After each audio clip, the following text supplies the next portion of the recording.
Mientras gran parte de Europa ha mostrado una postura firme y unida en apoyo a Ucrania frente a la invasión rusa, existe una notable excepción que ha seguido su propio camino, Hungría. Este país, gobernado con mano firme por Viktor Orbán, ha adoptado una postura ambigua que inquieta a sus socios europeos. No solo ha evitado apoyar algunas sanciones clave contra Rusia, sino que continúa comprando petróleo ruso y mantiene una relación cercana con Vladimir Putin, a quien no duda en calificar como un amigo íntimo. Desde que fue reelegido por quinta vez en 2022, Orbán ha intensificado su control sobre el país y ha continuado rediseñando las instituciones húngaras a su medida. Pero más allá de las fronteras nacionales, Hungría tiene intereses históricos y estratégicos que van mucho más allá de su política interna. Ucrania, en particular, representa una pieza central de esa ambición. Orbán no solo quiere influir en la región a nivel económico y político, también se presenta como protector de las minorías húngaras que viven fuera del país, especialmente en Ucrania occidental. A primera vista, esta insistencia en defender a los húngaros en el extranjero puede parecer una excentricidad nacionalista. Sin embargo, responde a una lógica profunda en la política húngara, el trauma territorial no resuelto del Tratado de Trianón de 1920. Tras la Primera Guerra Mundial, Hungría perdió más de 2/3 de su territorio y un importante porcentaje de su población. Muchos de esos territorios perdidos, como Transilvania, Eslovaquia o partes de la actual Ucrania, siguen habitados por comunidades húngaras y desde diversos sectores políticos en Hungría aún se escuchan voces revanchistas.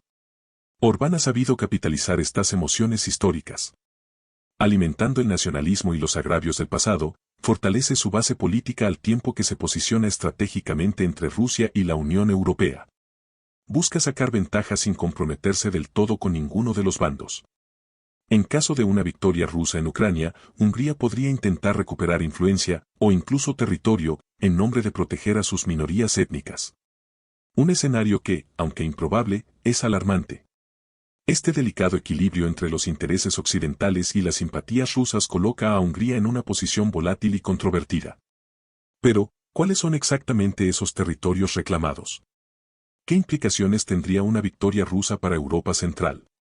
¿Y hasta qué punto está Orbán dispuesto a arriesgar la estabilidad regional para cumplir con su visión histórica? Analicemos en detalle el trasfondo de este juego geopolítico en el video de hoy. Tras la firma del Tratado de Trianón en 1920, Hungría no solo perdió más de 2/3 de su territorio, sino que millones de húngaros quedaron fuera de sus fronteras, convirtiéndose en minorías en los nuevos estados vecinos. Esta pérdida masiva no fue simplemente territorial, supuso una herida profunda en el orgullo nacional húngaro, un trauma que aún hoy sigue latente en la memoria colectiva del país. Para muchos, fue una humillación histórica comparable al destino que sufrió Austria tras el colapso del Imperio Austrohúngaro. En Austria, ese sentimiento de derrota llevó a un anhelo de volver a formar parte de una gran potencia, lo que facilitó la anexión por parte de la Alemania nazi en 1938. En cambio, Hungría tomó otro camino. En lugar de desear integrarse en una potencia mayor, aspiraba a recuperar su antigua grandeza por sí misma. La idea de la Gran Hungría, un país restaurado a sus fronteras anteriores a Trianón, se convirtió en una obsesión política y cultural. La revisión del tratado pasó a ser uno de los objetivos centrales del Estado húngaro durante el periodo de entreguerras. Durante los años 30, Hungría inició una intensa política de rearme y adoptó una postura cada vez más revisionista hacia sus vecinos. El régimen se alineó estratégicamente con la Alemania de Hitler, no solo por afinidad ideológica, sino también porque Berlín ofrecía un marco favorable para que Hungría recuperara territorios perdidos. Alemania veía en Hungría un aliado útil para extender su influencia en el sudeste europeo, y en ese contexto comenzaron las primeras anexiones. El punto de partida fue el primer laudo arbitral de Viena, en 1938, en el que Alemania e Italia dictaminaron que partes del sur de Eslovaquia y los Cárpatos de Ucrania, con mayoría húngara, debían ser transferidas a Hungría. Poco después, en 1939, Hungría emprendió una breve guerra contra la joven República Eslovaca y tomó control total de la Ucrania de los Cárpatos. Una región clave que volverá a cobrar relevancia más adelante en nuestra historia. A lo largo de la Segunda Guerra Mundial, Hungría continuó expandiendo su territorio con apoyo alemán, ocupando regiones de Rumanía, como el norte de Transilvania, y zonas de la desmembrada Yugoslavia. Sin embargo, estas ambiciones territoriales estaban ligadas al destino de las potencias del eje. Y tras la batalla de Stalingrado en 1943, todo comenzó a torcerse. La marea de la guerra cambió, y con ella, las esperanzas de Hungría de consolidarse como potencia regional. A medida que el Tercer Reich retrocedía, las conquistas húngaras también empezaban a desmoronarse. Lo que parecía ser el renacimiento de la Gran Hungría, terminó siendo otra frustración histórica. Pero esa aspiración nunca desapareció del todo. El destino del segundo ejército húngaro marcó un punto de inflexión. Compuesto por unos 200.000 hombres, fue prácticamente aniquilado en el frente oriental durante la ofensiva soviética de 1943. La derrota fue devastadora, no solo en términos militares, sino también en lo psicológico y estratégico. El gobierno húngaro comprendió que seguir al lado de Alemania era una causa perdida. Pero abandonar la guerra no era sencillo, querían preservar los territorios recientemente recuperados sin sufrir represalias. Ante ese dilema, Hungría intentó cambiar de bando y unirse a los aliados. El plan, sin embargo, fue descubierto por el servicio secreto alemán antes de que pudiera ejecutarse. Tras la deserción de Italia en 1943, Hitler ya no estaba dispuesto a permitir otra deserción en Europa Central. En respuesta, Alemania lanzó la Operación Margarete en marzo de 1944 e invadió Hungría sin previo aviso. Tomaron el control total del país, colocaron un gobierno títere y obligaron a los húngaros a seguir luchando del lado del eje. El avance del Ejército Rojo sobre el territorio húngaro fue implacable.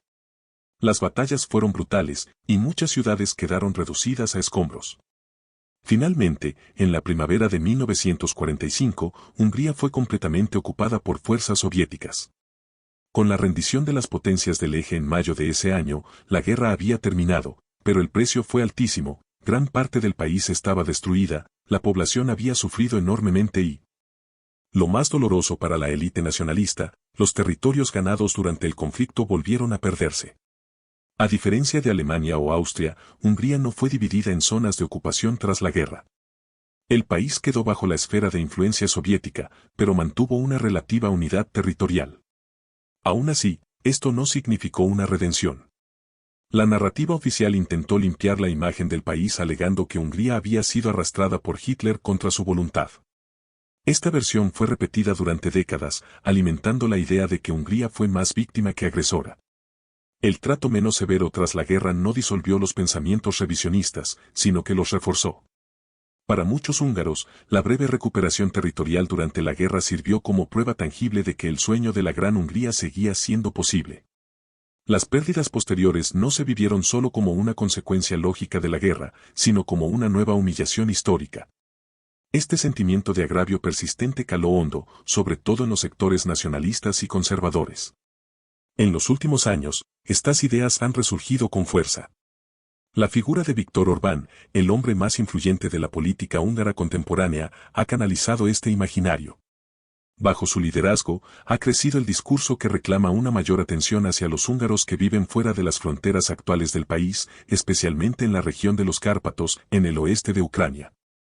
El pasado, lejos de ser archivado, se ha convertido en una herramienta política para moldear el presente y proyectar el futuro. En sus primeros años de carrera, Viktor Orbán parecía mostrar una actitud más conciliadora hacia Ucrania. En 2008, cuando la OTAN decidió no invitar formalmente a Ucrania y Georgia a unirse a la alianza, Orbán, entonces en la oposición, calificó la decisión como un error estratégico. Su postura reflejaba una visión prooccidental más marcada, en sintonía con los valores democráticos que Hungría promovía tras su integración en la Unión Europea. Sin embargo, todo cambió tras su regreso al poder en 2010. Una vez instalado como primer ministro, Orbán adoptó un discurso mucho más nacionalista y pragmático, que se alejó progresivamente de la línea europea común. En el centro de este viraje se encontraba su visión del papel de Hungría en el mundo, un Estado soberano que actúa en defensa de sus intereses étnicos y geopolíticos. Incluso si eso lo lleva a confrontar a sus vecinos o a incomodar a Bruselas. Una de las tensiones más persistentes ha sido con Ucrania, especialmente en relación con la minoría húngara asentada en la región de Transcarpatia, al oeste del país. Orbán empezó a definirse abiertamente como el protector de los húngaros de los Cárpatos, una postura que rápidamente generó roces diplomáticos. La situación se agravó en 2017, cuando el presidente ucraniano Petro Poroshenko promulgó una ley educativa que establecía el ucraniano como lengua obligatoria de instrucción a partir del 5º grado. Aunque la medida apuntaba principalmente a reducir la influencia del ruso, también afectó a otras minorías étnicas, incluida la húngara. Orbán reaccionó con dureza, denunciando la ley como discriminatoria. Su ministro de Asuntos Exteriores declaró que Hungría bloquearía cualquier intento de acercamiento de Ucrania a la OTAN y a la Unión Europea mientras no se revocara esa legislación. Desde entonces, Budapest ha mantenido su veto activo en varios foros internacionales, debilitando la posición ucraniana incluso en momentos críticos de su enfrentamiento con Rusia. Pero la tensión fue más allá del plano diplomático. En las elecciones parlamentarias ucranianas de 2019, Hungría fue acusada de interferir para favorecer al partido minoritario húngaro, proporcionando apoyo político y logístico. Un escándalo aún mayor estalló cuando se filtró un video grabado en el consulado húngaro en Bereove, donde se veía a ciudadanos ucranianos recibiendo pasaportes húngaros, jurando lealtad a Hungría y cantando su himno nacional. Kiev consideró el acto como una violación de su soberanía y exigió explicaciones inmediatas. A esto se sumaron otras acciones controvertidas, acuerdos bilaterales de suministro de gas con Gazprom que eludían el tránsito por Ucrania, propuestas de mayor autonomía para la comunidad húngara en Transcarpatia, y hasta rumores sobre la posible presencia de instructores militares húngaros en zonas fronterizas. Todo ello ha contribuido a deteriorar aún más unas relaciones ya de por sí frágiles. Como resultado, hoy en día Hungría es uno de los principales obstáculos dentro de la Unión Europea y la OTAN cuando se trata de fortalecer la cooperación con Ucrania. La política de Orbán, marcada por un calculado equilibrio entre el nacionalismo interno y la ambigüedad geopolítica, ha convertido a Hungría en un actor impredecible en un momento en el que la unidad europea frente a Rusia es más importante que nunca. Desde hace años, las relaciones entre Hungría y Ucrania se encuentran en un punto muerto. Lo que comenzó como un desacuerdo lingüístico se ha transformado en una confrontación política constante. Hoy en día, Hungría se ha convertido en el principal obstáculo dentro de la Unión Europea cuando se trata de aprobar ayudas cruciales para Ucrania. Es el único país miembro que bloquea repetidamente resoluciones conjuntas, financiación militar y nuevos paquetes de sanciones contra Rusia. La política de Viktor Orbán no deja lugar a dudas, cada declaración crítica hacia Ucrania desde Budapest es, en realidad, una declaración indirecta de cercanía y lealtad estratégica a Moscú. A través de esta postura ambigua, Orbán no solo intenta ganar margen de maniobra geopolítico, sino que también refuerza su base política interna. Al exigir simbólicamente la devolución de la región de Transcarpatia, parte occidental de Ucrania habitada por una minoría húngara, envía un mensaje claro a sus votantes más nacionalistas. Hungría no ha renunciado al sueño revisionista de recuperar sus tierras históricas. Ese sueño sigue muy vivo entre los sectores de extrema derecha. El Partido Radical Nuestra Patria ha sido especialmente explícito. En una asamblea celebrada en enero, sus líderes declararon que Hungría debería reclamar la región occidental de Ucrania si ésta llegara a desintegrarse como consecuencia de la guerra. Esta narrativa se alinea con otras declaraciones de Orbán, quien llegó a afirmar que Ucrania ya no es un Estado soberano, sino una ficción financiera que solo sobrevive gracias al apoyo occidental. Además de las palabras, Orbán ha enviado señales visuales cargadas de simbolismo. En varias ocasiones ha sido fotografiado usando un pañuelo con un mapa de la Gran Hungría, que incluye territorios actualmente pertenecientes a países vecinos. Este tipo de gestos, lejos de ser inocentes, actúan como guiños dirigidos a los sectores más nostálgicos y revanchistas de su electorado. A la vez, incrementan la tensión diplomática con Ucrania, Rumanía, Eslovaquia y Serbia. No se trata únicamente de Hungría. En la vecina Rumanía también ha surgido un discurso similar. Varios políticos conservadores han comenzado a reclamar la anexión de regiones ucranianas que alguna vez formaron parte del Reino de Rumanía, así como una posible reunificación con Moldavia. Estas posiciones, que hasta hace poco eran marginales, han ido ganando visibilidad y aceptación dentro del discurso público, alimentadas por la inestabilidad provocada por la guerra. Lo preocupante es que estos discursos revanchistas están empezando a calar en varios puntos de Europa Central y del Este. Existe el riesgo de que una victoria rusa o un colapso prolongado de Ucrania abra la puerta a una serie de reclamaciones territoriales que pongan fin al equilibrio geopolítico establecido tras la Segunda Guerra Mundial. Hasta ahora, había existido un consenso tácito en Europa, las fronteras heredadas del siglo XX no debían tocarse, por injustas que parecieran a algunos. Sin embargo, ese acuerdo no escrito se está debilitando. Reabrir viejas heridas territoriales podría llevar a Europa a una era peligrosa en la que ya no impere el derecho internacional, sino la ley del más fuerte. Si se legitima la modificación de fronteras por medio de la guerra o la presión, se sentará un precedente que podría desestabilizar toda la región. Con el ascenso de partidos ultranacionalistas, populistas y autocráticos, la paz en Europa ya no puede darse por sentada. Este escenario no solo representa una amenaza para Ucrania, sino para el proyecto europeo en su conjunto. La guerra en el este se ha convertido en una prueba de resistencia para los principios fundamentales de soberanía, integridad territorial y cooperación pacífica. Si fallan, el mapa del continente podría comenzar a reescribirse, con consecuencias impredecibles. Y suscríbete al canal para no perderte nuestros análisis sobre geopolítica y actualidad internacional. Dale like, comparte y activa la campanita para estar siempre informado.